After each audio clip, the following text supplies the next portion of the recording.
hope all of you are fine and enjoying good health at your home. Okay students, today is the lecture of Islamiyat of class 4. आज class 4 का इस्लामियात का lecture है और जो topic आज हम discuss करेंगे वो है आदाब मजलिस। आदाब मजलिस क्या होती है? जो भी जहाँ पे कुछ लोग मिलकर बैठते हैं, जब कुछ लोग मिलकर बैठते हैं और जो उनकी लोगों का जो इज्तिमा होता है, जो ग्रुप होता है, जो ग्रुपिंग फॉर्म में लोग इकट्ठे होते हैं, बैठते हैं, डिस्कशन करते हैं, उसको हम कहते हैं मजलिस कहते हैं या फिर महफिल कहते हैं। मजलिस या महफिल क्या होती है? जहाँ पे कुछ लोग बैठकर किसी मामले पर बात करते हैं या रोजमर्रा की कोई बातें हो रही होती है। मीन्स के एक ग्रुप फॉर्म में जब ज्यादा लोग जो हैं मिलकर बैठते हैं, वो जो ग्रुपिंग फॉर्म होती है, वो जो मिलकर बैठते हैं, उसको कहते हैं मजलिस या फिर महफिल। और आपको पता है मजलिस या ये महफिल 2 टाइप्स की होती हैं। इसमें क्या होता है कि कुछ मजलिस जो है वो होती हैं गम के मौके पर होती हैं, कुछ खुशी के मौके पर होती हैं, या फिर कुछ मजलिसें ऐसी होती हैं, दीनी मजलिसें होती हैं, जैसे कि समटाइम मिलाद होते हैं, कुरान खानी होती है, ये भी एक मजलिस होती है, महफिल होती है। उसके अलावा समटाइम जो है वो कुछ तकरीबात होती हैं, कुछ फंक्शंस होते हैं, कुछ इवेंट्स होते हैं, वो भी महफिल ही होती है ना। या फिर मतलब कि जब कोई लोग ज्यादा मिलकर बैठे उस पर किसी भी टॉपिक पर डिस्कशन हो या फिर रोजमर्रा कोई बात डिस्कस हो रही हो, तो उसको हम कहते हैं मजलिस या फिर महफिल। यहाँ पर हम लेसन की रीडिंग करेंगे। जब कुछ लोग अभी यही मैंने आपको बताया कि जब कुछ लोग मिलकर बैठकर किसी मामले या रोजमर्रा की बात करें तो उस लोगों का वो जो इज्तिमा होता है मजलिस या महफिल कहलाता है। कोई मजलिस या महफिल किसी खास मकसद के लिए भी मुनक्किद हो सकती है और किसी आम मकसद के लिए भी मुनक्किद हो सकती है। मैंने अभी आपको बताया है कि वो किसी खास मकसद के लिए भी मुनक्किद हो सकती है, आम मकसद के लिए भी हो सकती है। खास मकसद ये होता है कोई इवेंट होता है, कोई तकरीब होती है, कोई जो है जैसा कि नात खानी कर दी हो जाती है, मिलाद हो जाती है, या कोई ना कोई वैसे ही कोई ना कोई इवेंट अरेंज कर दिया जाता है। एक खास मकसद होता है। एक होता है कि कुछ वैसे ही जो है वो मिलकर बैठ जाते हैं, जो है आपस में बैठ जाना, बातें करना, डिस्कशन करना रोजमर्रा के मामलात पर, तो ये एक आम मकसद के लिए होती है। मजलिस में हर उम्र के लोग जो है वो शिरकत कर सकते हैं। जो मजलिस होती है उसमें हर तरह के, हर उम्र के लोग जो है वो पार्टिसिपेट कर सकते हैं। और जो किसी मजलिस का जो है वो क़याम गम के मौका पर होता है, किसका खुशी के इजहार के लिए मजलिस की मुनक्किद की जा सकती है। मतलब कि गम के मौके पर भी होती है। फॉर एग्जाम्पल जैसे कि किसी के यहाँ कोई डेथ हो जाती है तो उस वक्त भी कोई लोग बैठते हैं, मिलकर कुरान खानी करते हैं, या फिर महफिल कोई ना कोई मिलाद हो जाता है या फिर कुरान खानी हो जाती है, तो वो भी एक मजलिस ही होती है। मतलब उसमें भी लोग मिलकर बैठते हैं। वो मौका क्या होता है? वो गम का मौका होता है। और खुशी के इजहार के लिए भी मुनक्किद की जा सकती है। खुशी के इजहार के लिए क्या होती है कि समटाइम कोई ना कोई इवेंट अरेंज कर दिया जाता है, किसी की कोई बर्थडे हो जाती है, या फिर कोई भी फैमिली गेट टुगेदर हो जाता है, तो वो भी एक मजलिस या महफिल की ही फॉर्म में होती है। लेकिन उसका जो पर्पस होता है वो हैप्पीनेस का होता है, खुशी का होता है। तो इस तरह से किसी मजलिस में का मौजू कुरान या हदीस का दर्स होता है, किसी मजलिस में जो है कुरान खानी करवाई जाती है, या फिर हदीस वगैरह बताई जाती हैं, या किसी का क़याम जो है किसी खास माशरती मौजू पर भी हो सकता है। मतलब कि कोई इशू डिस्कस करना है, जैसे कि समटाइम आप देखते हैं कि हमारी जो गवर्नमेंट है, हमारी हुकूमत है, मजलिस कर रही होती है डिफरेंट टॉपिक्स पे, तो वो भी जो है वो जब कुछ लोग मिलकर बैठते हैं, आपस में किसी टॉपिक पर डिस्कशन करते हैं जो बहुत इंपॉर्टेंट टॉपिक होता है, वो भी एक मजलिस होती है। मतलब मजलिस की डिफरेंट टाइप्स होती हैं। तो ये मजलिस की टाइप्स मैंने आपको बता दी कि डिफरेंट टाइप्स की मजलिस होती है। लेकिन अब इनके आदाब हम जो है वो रीड करेंगे कि अगर किसी मजलिस में जाना है तो उस मजलिस में किस तरह से जाना है, किस तरह से बिहेव करना है, कैसे जो है वो उस मजलिस को अटेंड करना है। और हमें हर किस्म की महफिल में बैठने उठने का सलीका इस्लाम ने सिखाया है, जिसकी मिसालें हमें हुजूर सल्लल्लाहु अलैहि वसल्लम की जिंदगी से मिलती हैं। और ये जितने भी हमें जो इखलाक की बातें बताई जाती हैं, मजलिस के आदाब, गुफ्तगू के आदाब, वालिदैन के हकूक, जितने भी हमें ये सारे बातें इखलाकी बातें बताई जाती हैं, ये हमें हमारे इस्लाम ने बताई हैं। हमारे अल्लाह पाक ने हमें अल्लाह की तरफ से हमें ये हुक्म आया, हमें ये अहकामात आए, ये तालीमात अल्लाह की तरफ से आई और इस्लाम के जरिए हमें ये पता चलता है, और ये इसकी मिसालें हमें हज़रत मोहम्मद सल्लल्लाहु अलैहि वसल्लम की जिंदगी से मिलती है। हमारे नबी पाक हजरत मोहम्मद सल्लल्लाहु अलैहि वसल्लम की जिंदगी हमारे लिए एक रोल मॉडल है। उनकी जिंदगी एक नमूना के तौर पे है कि उनकी जिंदगी के हर पहलू से हमें बहुत कुछ सीखने को मिलता है। आप जिस भी लिहाज से देखें, अगर हज़रत मोहम्मद सल्लल्लाहु अलैहि वसल्लम का दूसरे लोगों के साथ बिहेवियर देखें तो वहां से भी हमें बहुत कुछ सीखने को मिलेगा कि हमारे नबी पाक हज़रत सल्लल्लाहु अलैहि वसल्लम दूसरों के साथ कैसा सलूक करते थे, कितने प्यार से रहते थे। वालिदैन के हुकूक के बारे में उन्होंने बताया। उन्होंने डिफरेंट मतलब उनकी लाइफ, हज़रत मोहम्मद सल्लल्लाहु अलैहि वसल्लम की लाइफ हमारे लिए एक रोल मॉडल है। उनकी लाइफ के असूलों पर हम चल के एक कामयाब जिंदगी गुजार सकते हैं। अब देखिए, अब नेक्स्ट है कि हर महफिल के दावत नामे में आपको जगह का पता, तारीख और वक्त बताया जाता है। देखिए, जब कोई इवेंट होता है तो आपकी तरफ इनविटेशन आता है।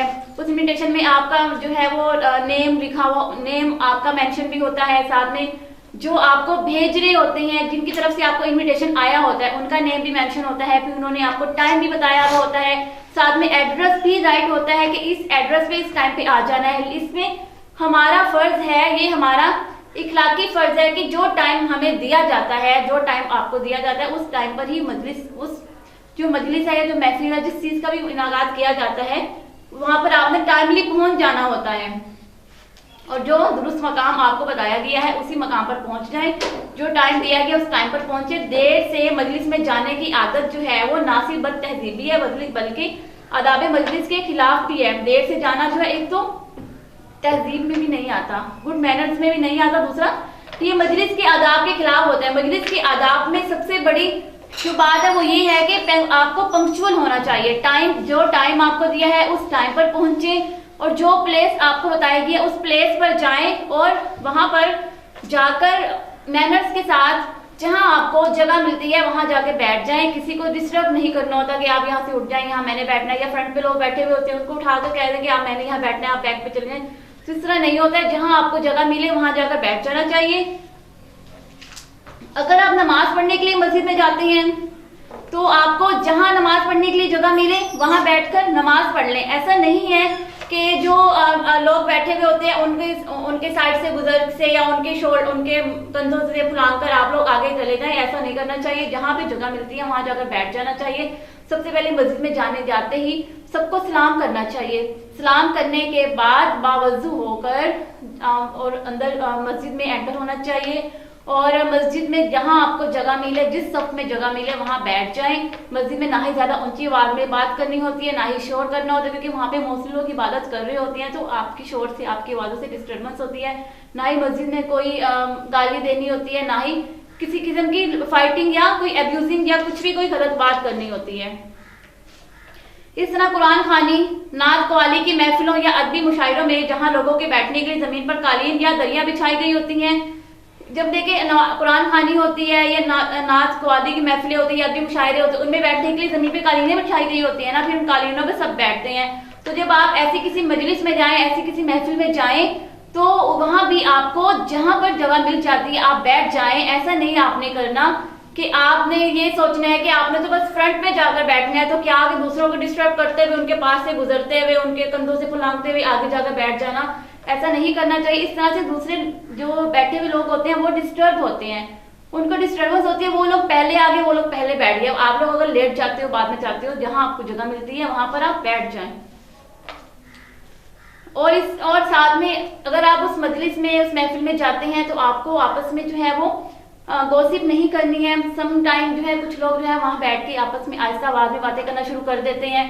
आपकी अटेंशन फुली जो है वो उधर नमाज खाने की तरफ होनी चाहिए, उस महफिल की तरफ होनी चाहिए। वो क्या कह रही हैं, वो क्या बोल रहे हैं, आपको गौर से उनकी बात सुननी चाहिए, ना कि अपनी आपस में बातें शुरू कर दें। ठीक है ना। आपको याद होना चाहिए कि हमारे नबी करीम हज़रत सल्लल्लाहु अलैहि वसल्लम जब भी महफिल में मौजूद होते तो नरम लहजे और धीमी आवाज में गुफ्तगू फरमाते। अब देखिए यहाँ पे हमारे नबी पाक हज़रत सल्लल्लाहु अलैहि वसल्लम के बारे में बताया गया है कि जब वो किसी महफिल में होते थे तो वो बहुत धीमी आवाज में और क्लियर आवाज में गुफ्तगू करते थे। वो इस तरह से गुफ्तगू करते थे कि उनकी आवाज इतनी क्लियर होती थी कि उनकी बात समझ में आ जाती थी। ना ही वो बहुत तेज तेज बोलते थे कि उनकी बात समझ में ना आए, ना ही वो इतना स्लो बोलते थे कि सुनने वाले को थोड़ा मुश्किल हो सुनने में। और उनकी आवाज़, उनकी जो पिच है, उनका जो आवाज़ की जो वॉल्यूम होता था वो इतना अच्छा नॉर्मल होता था कि उनकी आवाज़ ना ही इतनी ज़्यादा ऊंची होती थी कि सुनने वाले को अच्छा ना लगे, ना ही हमारे नबी पाक हज़रत सल्लल्लाहु अलैहि वसल्लम की आवाज़ इतनी ही ज़्यादा स्लो होती थी कि अगले पर्सन को सुनाई ना दे कि वो क्या कह रहे हैं। और नबी पाक सल्लल्लाहु अलैहि वसल्लम जिस पर्सन से बात कर रहे होते थे फुली उसी की तरफ अटेंटिव हुआ करते थे, उसी की तरफ गौर से उनकी बात सुनते थे, अपना फेस भी उस पर्सन की तरफ कर लेते थे। ये भी मजलिस के आदाब होते हैं कि जब आपको महफिल में बैठे हो, किसी मस्जिद में बैठे हो, कोई पर्सन आपसे बात करना चाह रहा है तो आपने फुली अटेंशन पे करके उसकी बात को सुनना है, अटेंटिव होके बात सुनना है, क्योंकि वो अगर आपसे कुछ बात पूछना चाह रहे हैं तो ये हमारा इखलाकी फर्ज है, ये हमारा फर्ज है कि हमने उनकी बात को सुनना है। मे बी वो कोई अपनी बात, कोई प्रॉब्लम डिस्कस करना चाह रहे हो या कुछ पूछना चाह रहे हो, तो उनकी बात को बहुत पोलाइटली, बहुत ही ज्यादा आपने मैनर्स के साथ उनकी बात को सुनना है और फिर बाद में उसको उसका आंसर करना है। आंसर भी आपने बहुत ही नरम आवाज में, धीमे लहजे में करना है कि नेक्स्ट पर्सन को इजीली अंडरस्टैंड हो जाए आपकी बात। जब आप किसी महफिल में हो तो एक दूसरे से जरूर बात करें, लेकिन इस तरह से बात करें कि आपके अल्फाज उम्दा और नर्म लहजा हो, ताकि लोग खुद ब खुद समझ जाएं कि हम जिससे मुखातिब हैं वो बहुत ही मुहज़्ज़िब और बाइखलाक है। मैंने अभी आपको यही बताया कि आप जिस महफिल में होते हैं, जब कोई पर्सन आपसे बात करना, या आप किसी से कोई बात करना चाह रहे हो या कोई पर्सन आपसे बात करना चाह रहा है, तो आप लोग आपस में बहुत ही ज्यादा नर्म लहजे में और उम्दा अंदाज में बात करें। आप इतने वेल मैनर्ड वे में बात करें, इतने अच्छे अंदाज में बात करें कि नेक्स्ट पर्सन को लगे कि ये तो बहुत ही ज्यादा मुहज़्ज़िब और बाइखलाक है, कि आपके बोलने का अंदाज बहुत रिस्पेक्टेड हो, बहुत अच्छा हो और फुली अटेंटिव हो कि उसकी बात सुने और नर्म लहजे में बात करें और आहिस्ता आवाज में बात करें कि जो पर्सन आपके सामने बैठा है उसको तो आपकी बात समझ में आ जाए, लेकिन साथ जो पर्सन है वो लोग डिस्टर्ब ना हो आपकी जो है वो गॉसिप से, ठीक है ना। और इससे क्या होता है कि जिस पर्सन से आप बात कर रहे होते हैं वो भी बहुत इंप्रेस होता है कि इसमें बात करने के, गुफ्तगू करने के, मस्जिद में बैठने के कितने मैनर्स हैं। और जो मैनर्स वाले लोग होते हैं उनको तो सब पसंद करते हैं, मैनर्स वाले बच्चों को, वेल मैनर्स जो है वो उनको सब पसंद करते हैं, हर कोई उनको लाइक करता है। जिस स्टूडेंट में या जिस पर्सन में मैनर्स नहीं होंगे, क्या उसको कोई लाइक करेगा? बिल्कुल भी लाइक नहीं करेंगे ना। अगर वो अब्यूजिंग करता है, अगर वो फाइटिंग करता है, वो ऊंची आवाज में बोलता है, वो बात बात पे डांटता है, इंसल्ट करता है, नर्म लहजे में बात नहीं करता, तो क्या होगा? उस पर्सन को तो कोई भी लाइक नहीं ना करेगा, कोई भी उस पर्सन को अच्छा नहीं समझेगा। जो पर्सन अच्छे अंदाज में बात करता है, वेल मैनर्ड वे में बात करता है, दूसरों की बातों को अंडरस्टैंड करता है, दूसरों की प्रॉब्लम सुन के उनकी प्रॉब्लम्स को बहुत अच्छे अंदाज में उनकी प्रॉब्लम्स का सलूशन बताते हैं, उन लोगों को हमेशा सब लाइक करते हैं और सबकी यही विश होती है कि वो उसी पर्सन के साथ जाकर अपने डिस्कशन करें, उसके पास जाएं, उससे बात करें। तो इसमें हमारे मजहब में क्यों कहा गया है कि इखलाक के बारे में, इखलाक पर जोर क्यों दिया गया कि जो हमारा इखलाक होता है ना, जो हमारा बोलने का अंदाज होता है, जो हमारा गुफ्तगू का अंदाज होता है, चाहे आप किसी मजलिस में बैठे हो, चाहे आप सेपरेट अकेले हो या कहीं भी हो, आप हर जगह पर अपने इखलाक से, अपने बोलने के अंदाज से अपने आप को रिप्रेजेंट करते हैं। हम सब जो है अपने इखलाक से अपनी पर्सनैलिटी को शो करते हैं, अपनी पर्सनैलिटी को रिप्रेजेंट करते हैं। हमारा इखलाक जितना अच्छा होगा, हमारी पर्सनैलिटी उतनी ही इंप्रेसिव होगी। हमारा इखलाक अगर किसी के साथ अच्छा नहीं होगा तो हमारी पर्सनैलिटी भी इंप्रेसिव नहीं होगी, हमें कोई लाइक भी नहीं करेगा, कोई हमसे बात भी नहीं करना चाहेगा। तो इखलाक जो है, गुफ्तगू का जो अंदाज है, चाहे आप किसी महफिल में हैं, चाहे जहां बैठे हैं, ये बहुत मैटर करता है, इसकी बहुत इंपॉर्टेंस है। घर में हो, आप हो या मजलिस में हो, बातचीत करते हुए बड़ों का अदब और छोटों का लिहाज करें। कि अगर बड़ों से बात कर रहे हैं तो आपको पता होना चाहिए कि बड़ों के साथ बहुत ही रिस्पेक्ट के साथ बात करनी है, ठीक है ना। उनके साथ, उनके आगे नहीं बोलना, उनसे पहले नहीं बोलना, पहले बड़ों की बात सुननी है, रिस्पेक्टेड वे में नजरें झुका के उनकी अदब से बात सुननी है। उनकी बात सुनने के बाद आपने अगर कोई बात करनी है, कुछ डिस्कस करना है, तो बहुत ही धीमी आवाज में, वेल मैनर्ड वे में आपने उनसे बात करनी है। अगर छोटों से बात कर रहे हैं तो छोटों से बात करते हुए भी बहुत ही ज्यादा नरमी से, बहुत ही शफकत से, बहुत ही प्यार से बात करें, क्योंकि छोटे बच्चे जो है वो हमेशा प्यार मांगते हैं। हम छोटे बच्चों से प्यार से बात करेंगे तो वो जो है वो उनके लिए वो बात अंडरस्टैंड करना भी इजी हो जाएगा। दूसरा, वो फिर क्या होता है कि बहुत इजी होके अपनी बात शेयर कर सकते हैं। जब कोई पर्सन बहुत स्ट्रिक्टली किसी छोटे बच्चे से बात करे, वो बच्चा डर जाएगा, वो फिर अपनी प्रॉब्लम शेयर नहीं कर पाएगा। इसलिए हमारे नबी पाक हज़रत मोहम्मद सल्लल्लाहु अलैहि वसल्लम भी बच्चों से बहुत प्यार किया करते थे। वो बच्चों की हर बात को सुनते थे, फिर उनके साथ खेला करते थे, उनके साथ खाया भी करते थे। तो हज़रत मोहम्मद सल्लल्लाहु अलैहि वसल्लम की जिंदगी से ही हमें बहुत कुछ सीखने को मिलता है। हमें भी बच्चों से ऐसे ही प्यार करना चाहिए, उनके साथ इस तरह से बात करनी चाहिए कि बच्चों को जो है वो इजीली अंडरस्टैंड हो जाए, बच्चों को जो है वो अच्छा फील हो। ऐसी कोई बात ना कहें कि जो आदाब मजलिस के खिलाफ हो। मजलिस, अगर आप किसी मजलिस में गए हो तो कोई ऐसी बात नहीं करनी है जो मजलिस के आदाब के खिलाफ हो जाती है। किसी से लड़ाई कर लेते हो, किसी को अब्यूज कर देते हैं, किसी को कोई ऐसी बात कर देते हो कि उसको बुरी लग जाती है। समटाइम किसी की ड्रेस पे बात कर देते हो, किसी के शूज पे बात कर देना, किसी की पर्सनैलिटी पे बात कर देना। मतलब ये कोई ऐसी बात नहीं करनी कि जो मजलिस के आदाब के खिलाफ हो। कोई ऐसी बात नहीं करनी जिससे नेक्स्ट पर्सन हर्ट हो जाए, उसको बुरा लगे। ठीक है, इस चीज का भी खास ख्याल रखना होता है। पता है हमारे नबी पाक हज़रत सल्लल्लाहु अलैहि वसल्लम ने फरमाया है, जो शख्स अपनी जुबान को काबू में रखेगा वो जन्नत में जाएगा। जुबान को काबू में रखना बहुत मुश्किल काम है। पता है आपको कि देखिए इंसान है ना, जब गुस्सा आता है कुछ भी बोल देते हैं, लेकिन जो पर्सन अपनी जबान को काबू में रखेगा, मतलब जितना भी गुस्सा आ रहा है, कुछ अगर आप किसी को कुछ कहना भी चाह रहे हो, अगर आपको पता है कि जो आप कहना चाह रहे हो उससे नेक्स्ट पर्सन हर्ट होगा, तो उस वक्त अगर आप खुद को कंट्रोल कर लेंगे, अपनी जबान को काबू में कर लेंगे, इससे क्या होगा, एक तो अल्लाह ताला हमसे खुश होगा, दूसरा क्या है कि जो नेक्स्ट पर्सन है वो हर्ट नहीं होगा। जब हम किसी को हर्ट करते हैं, किसी को तकलीफ देते हैं अपनी जुबान से, कोई बात करके, कोई बात सुना के, क्रिटिसाइज करके, तो क्या होता है कि वो पर्सन हर्ट होता है, उसको दुख होता है। जब हम किसी को दुख देंगे तो इससे अल्लाह ताला भी हमसे नाराज होंगे, और किसी को दुख देना अच्छी बात भी नहीं है। और इसके अलावा जब किसी मजलिस में जाएं, किसी महफिल में जाएं, तो ड्रेसिंग भी उसी के अकॉर्डिंग करनी होती है। अब आपने ये देखना है कि आप जिस मजलिस में जा रहे हो, अगर किसी मजलिस में जा रहे हैं तो जाहिर सी बात है ड्रेसिंग तो न्यू ड्रेस होता है, जो है वो साफ सुथरा ड्रेस पहन के जाना होता है। किसी भी मजलिस या महफिल में जाते वक्त आपने ये देखना है कि आपका ड्रेस साफ सुथरा हो, बेशक बहुत ज्यादा कीमती ना हो या बहुत ज्यादा मतलब एक्सपेंसिव ना हो, जैसा भी हो वो ड्रेस आपका क्लीन हो, नीट हो, साफ सुथरा हो, प्रेस्ड हो, ताकि जब आप उस महफिल में जाएं, उस मजलिस में जाएं, तो सबको पता चले कि ये कितना वेल ड्रेस होकर, कितना साफ सुथरा होकर आए हैं। ओके, ये छोटी छोटी बातें हैं जो आपने, अगर इन पे आप अमल करेंगे तो इससे क्या होगा कि एक तो हम एक अच्छे मुसलमान बनेंगे, दूसरा है कि हम एक अच्छे इंसान, सबसे पहले तो अच्छा इंसान बनना है ना, हमें अच्छा इंसान वही होता है ना जिससे सब खुश हों, जिसकी जात से सबको खुशी मिले। जिंदगी के हर पहलू में हमने दूसरों को खुशी का ख्याल रखना है। अच्छा इंसान वही होता है, और जो अच्छा इंसान होता है वो एक अच्छा मुसलमान भी होता है, क्योंकि जो दीन पर चलेगा, दीन के रास्ते पर चलते हुए जिंदगी गुजारेगा, हर वो बात अपनी खूबी अपने अंदर पैदा करेगा जो इस्लाम ने हमें कहा है, तो यकीनन वो एक अच्छा मुसलमान भी है, वो एक अच्छा इंसान भी है, वो एक अच्छा शहरी भी है। जाहिर सी बात है आप अपने जो है अपने नेबर्स में, अपने फ्रेंड्स में, अपने रिलेटिव में, सबके साथ आपका बिहेवियर बहुत अच्छा होगा, तो ऑब्वियसली आप जो है वो अच्छे जो है फैमिली मेंबर भी होंगे।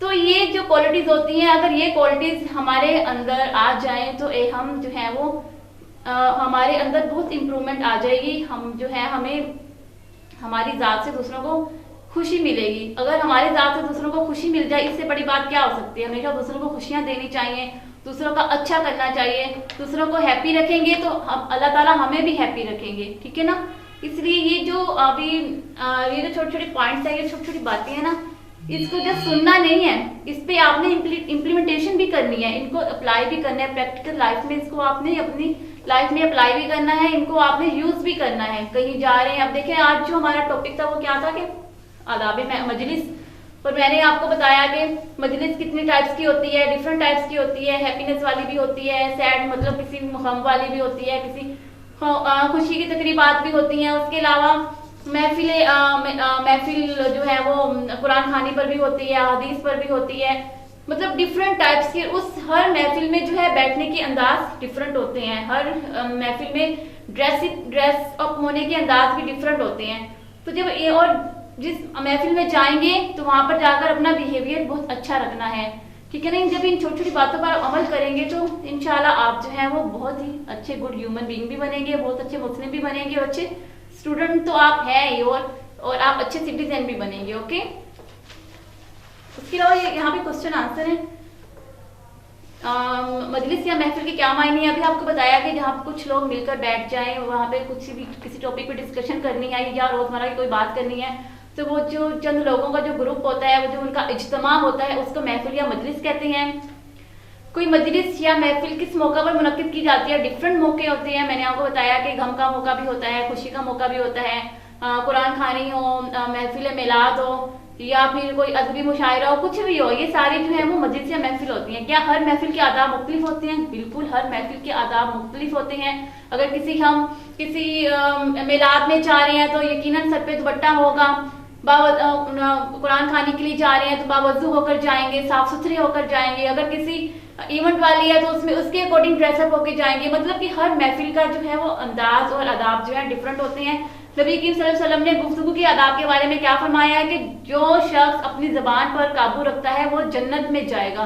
देखिए, एक अपनी जबान को काबू में रखने से हमें अल्लाह पाक हज़रत सल्लल्लाहु अलैहि वसल्लम ने जन्नत का कह दिया है, तो इससे बड़ी क्या बात हो सकती है कि अपनी, एक तो हमारी जबान से दूसरे लोग हर्ट होने से बच जाएंगे, दूसरा इंसान को जन्नत मिल जाए, तो जन्नत से बड़ी कोई बात है इंसान के लिए। उसके बाद नबी करीम सल्लल्लाहु अलैहि वसल्लम का अंदाज़े गुफ्तगू कैसा था हज़रत सल्लल्लाहु अलैहि वसल्लम का अंदाज़े गुफ्तगू कि वो जिस पर्सन से बात करते थे बहुत धीमे आवाज में और नर्म लहजे में बात करते थे। जिससे बात कर रहे होते थे तो अपना फेस उनकी तरफ कर लेते थे, उनकी बात को गौर से सुनते थे, फिर उनको उनकी बात सुन के तब उनको उनकी बात का जवाब बहुत ही नर्म आवाज में धीमे लहजे में दिया करते थे। और हज़रत मोहम्मद सल्लल्लाहु अलैहि वसल्लम जिस महफिल में भी बैठते थे वहां पर दूसरों की आराम का बहुत ख्याल रखते थे। वो जब किसी मजलिस या महफिल में जाते, जहां जगह मिलती थी वहां बैठ जाया करते थे, किसी को डिस्टर्ब नहीं करते थे। तो ये सब उनका अंदाज है। तो उनके हज़रत सल्लल्लाहु अलैहि वसल्लम की लाइफ को देखते हुए, उन पे अमल करते हुए भी हम एक बहुत अच्छी जिंदगी गुजार सकते हैं। ओके स्टूडेंट, ये आपका आज का टॉपिक था। होप्स सो जो मैंने आपको बताया उसकी आपको अंडरस्टैंडिंग हो गई होगी। अब now look at your diary, अपनी डायरी नोट कर लें। सबक अदाब मजलिस की बुलंद खानी करनी है, इसकी मशक को हल भी करना है और याद भी करना है। Okay student, take care of yourself, stay blessed, अल्लाह हाफिज।